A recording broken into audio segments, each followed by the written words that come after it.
Welcome to Forget the Ladder, Reinvent Your Career, a podcast for women ready to accelerate their careers. I'm your host, Annette Garsteck, your career reinvention coach. Are you ready for a career shift or eager to enhance your professional skills? Ever faced a workplace challenge and wondered how to navigate it? Well, you're in the right spot. Join me as we explore effective strategies to tackle career obstacles and ensure you're getting the value you deserve. It's time to redefine success one step at a time. Let's get started.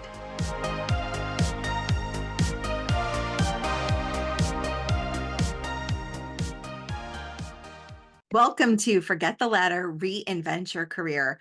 I'm your host and career reinvention coach, Annette Garsteck. I'm on a mission to empower women to reinvent their career, rediscover their professional purpose, and redefine success. In today's episode, I'm talking all about my career journey, how I got started, and ultimately how I got here talking to you about what's next for your career. Let's start a bit about me personally so you can understand where I'm coming from.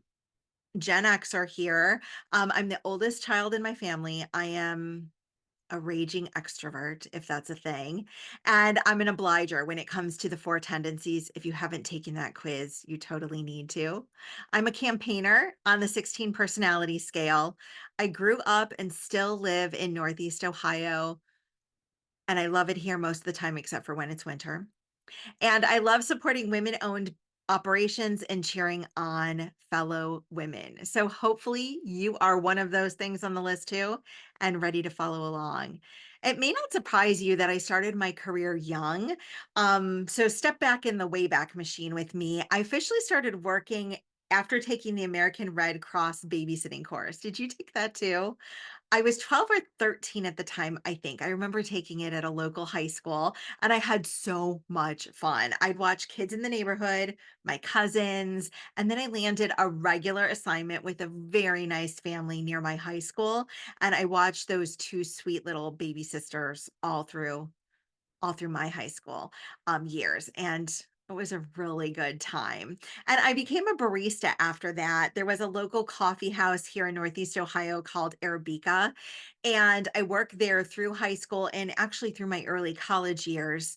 And that job was amazing. It was like the coolest new hangout in my neighborhood. And a bunch of my friends worked there. So it really didn't feel like work at all.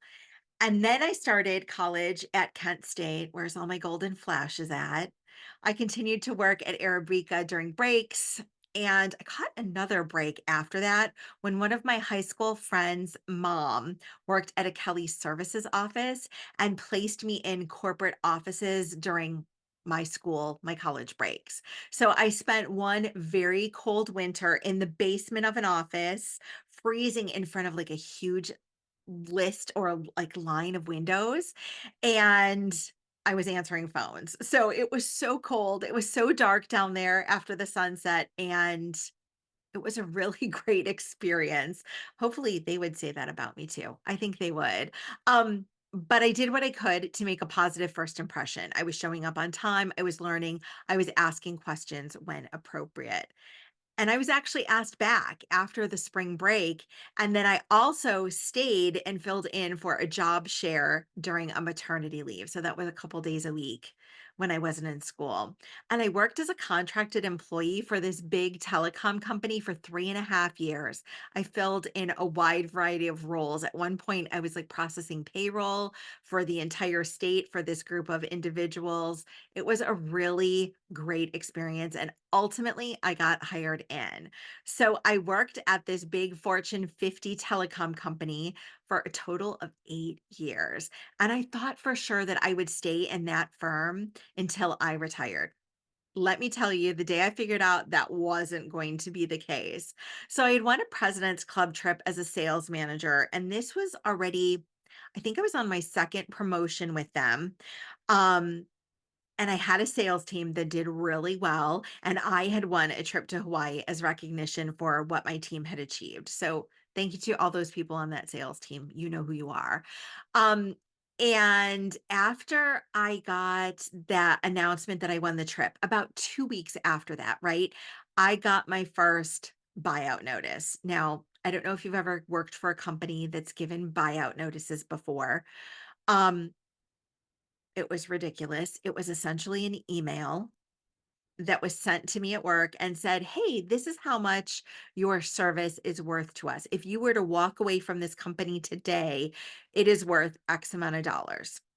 So, my buyout was worth $5,000. And I had already given 5, 6 years to the company at that point. And I was just devastated. I did not see a path forward with this company that was just offering me this buyout. I felt really useless and I felt like it didn't matter what I had contributed.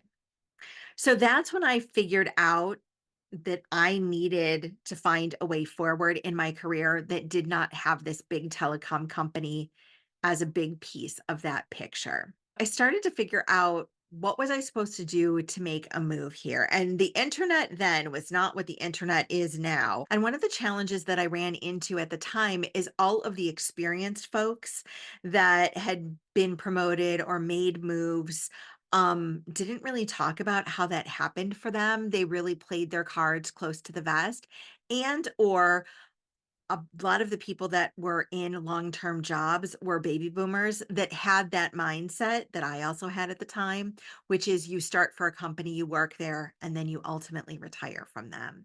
So I wasn't really able to find any people in my network, in my circle of influence, that had the same challenge that I did and wanted the same thing, which was to move out of this company, move to somewhere else, learn more, do more, be more. I figured it out, right? Because that's just how I am. I'm kind of scrappy and I'll figure it out.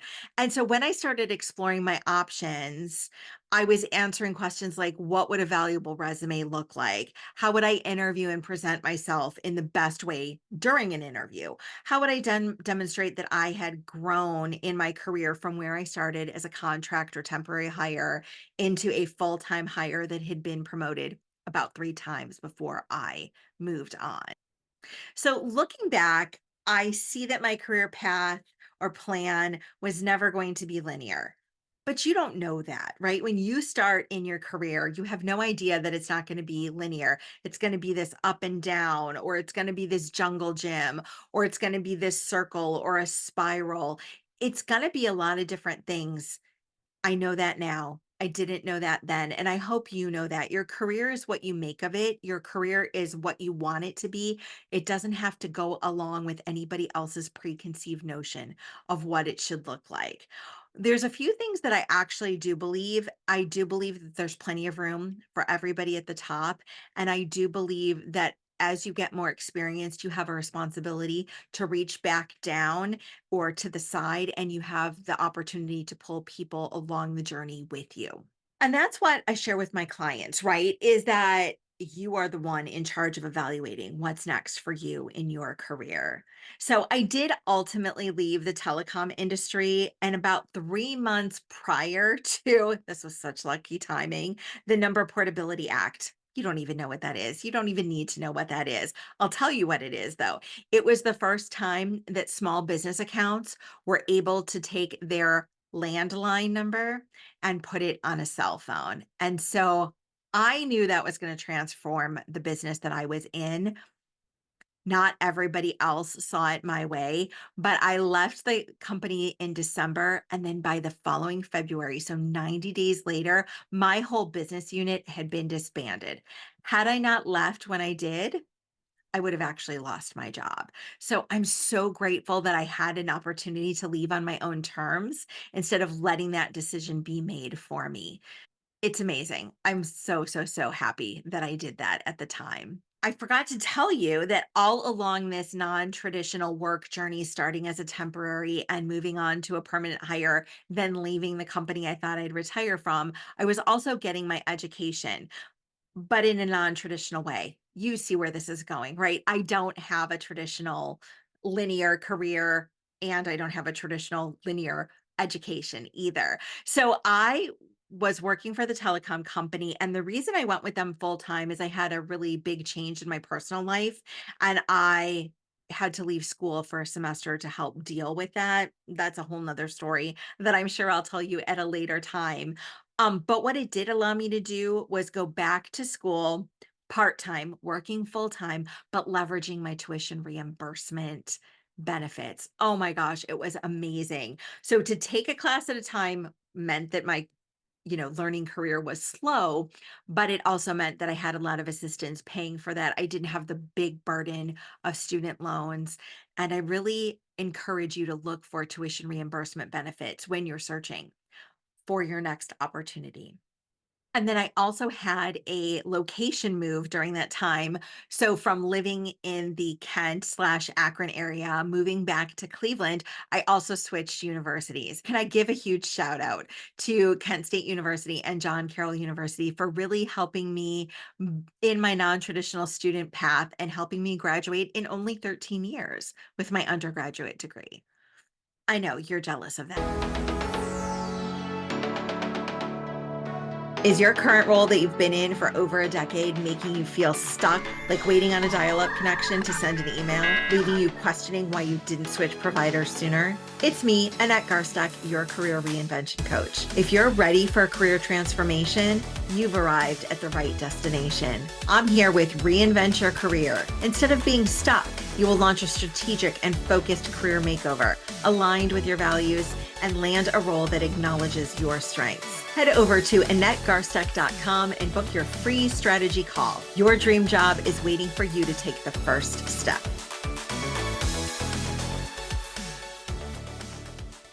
After I left the telecom industry, I started a career in a whole new industry, learning all about white glove service and critical freight. This was something I had no experience in.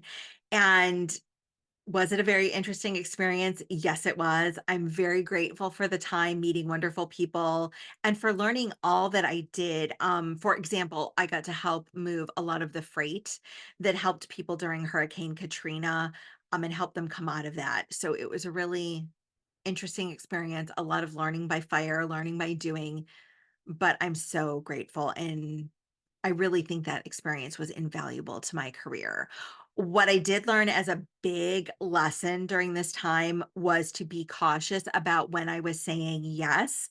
I took on a role of working a non-traditional shift, and I was told that that would be a temporary change, and unfortunately, it wasn't a temporary change. So, the way I had to get off of working that non-traditional shift that was very hard on me, my family, and my health was I had to leave the business. So, I'm definitely an early bird, and working late hours was not doing me any favors. And I think this is a valuable lesson for all of us in your career, that when you explore doing a change of work or something different that you didn't initially sign up for, what are the terms of that change and how can you make it work? What are the agreements tied to it? And then to set reasonable boundaries so that if it doesn't end up working out for you, you have an out. And that's something that I try to do and use to inform all of the people I coach and work with is setting healthy boundaries at work. What does that look like?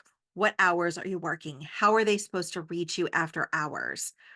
I think it's important to think about those questions before you start a new opportunity. After I left the freight company, I worked with a few different other contact centers. I learned amazing things like Lean, Six Sigma, how to work in an ISO 9000 shop, what that meant for documentation and processes. I learned about export compliance, and I really built a diverse network of people, many of which I still keep in touch with to this day. What I didn't realize when I set out in my career was that I was going to dive deep and learn a lot about contact centers, call center operations, how to build them, how to leverage them, how to make them more efficient, how to manage the workforce in a way that's conducive to contact center operations. Going from that conversion of phone contact all the time to more digital connections like emails, live chat. um, I didn't set out to build this expertise, but I'm so glad that I did.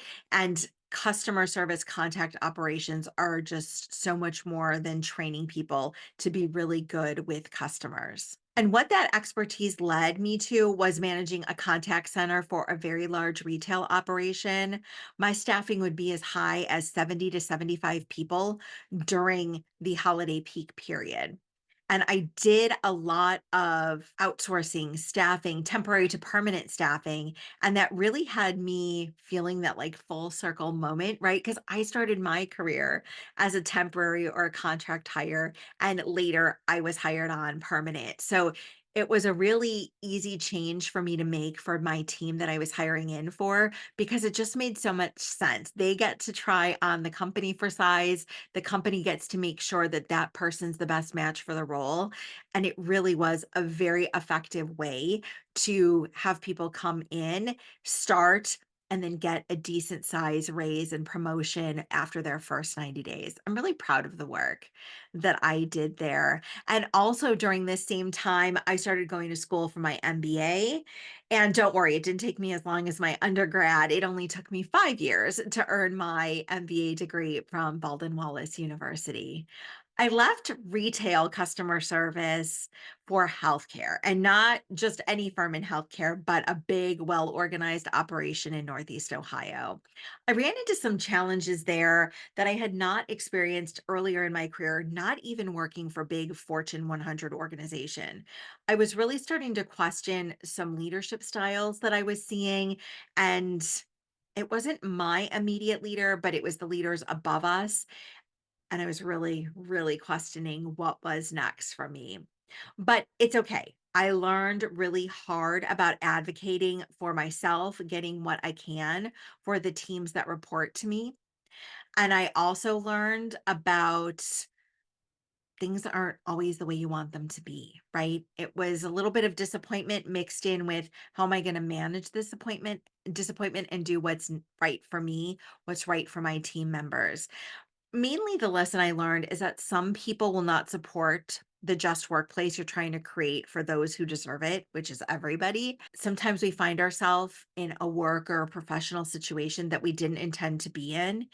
And there's no way of knowing prior to that happening that that's about to happen. So you have to deal with it in the moment and get out of it with grace and figure it out. And that happens to all of us. So if you're in a workplace now that feels uncomfortable or not too exciting, it's okay. It's never too late to change, and it's never too late to do anything about it. And you don't have to be an expert and do it on your own.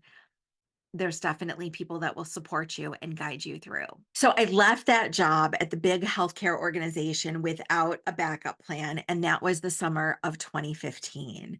Without a new job lined up, and I had never done that before, not ever. I had always been referred or recommended for a role by somebody else, tapped by someone that knew me for an open role, but I decided that this time should be different. I was going to go and give myself some space. So, what did I do in the early summer of 2015? I finished my MBA. I walked on stage in December of 2015, got my fancy cap and gown, um, and I started over. I really didn't know exactly what that meant yet. I did some consulting in 2016 with some folks I had worked with before. And then I was like, I have to figure this out. What am I going to do? And that's when my husband is the one that suggested, hey, when you were a manager, you always worked with your people, helping them interview, prepare, helping them with their resume, helping them get new jobs. Why couldn't you maybe help people with their resumes? And I laughed at him and I said, ha ha ha ha ha. Nobody is going to pay anybody to help them with their resume. Yeah, I was wrong. I didn't know that there was this like emerging industry going on where people needed help and guidance with their job search. So I officially launched hard. I'd helped a few people that I had known previously, but I officially launched my business hard in fall of 2019. And you know where that story is going, right? Because we all lived through this shared experience in early 2020. Oh gosh, like this time 4 years ago. Um, with the pandemic, the global pandemic, COVID-19. It was a little uncomfortable at first, but it was really a time where the job industry was changing. It was the first um, candidates market like in a really long time. And it really transformed how people go about securing new opportunities. So that's where I find myself now here 4 years later, talking to you, trying to get the word out that you can be in control of your career. You can work through any transformation that you want. You don't have to be in this terrible place that you hate any longer. You can take control, own your career, and make a change. I believe in you. So that's what I'm going to be talking about all throughout this podcast series is what you can do to feel more in control and change your life through your career. And that's a wrap on today's episode of Forget the Ladder, Reinvent Your Career. I'm Annette Garsteck, and it's been a pleasure guiding you through the ins and outs of career reinvention. Remember, every challenge is a stepping stone to your success. Keep investing in your growth and never settle for less than your worth. Stay tuned for more insights in my next episode. Until then, keep taking action towards success and redefining your career path.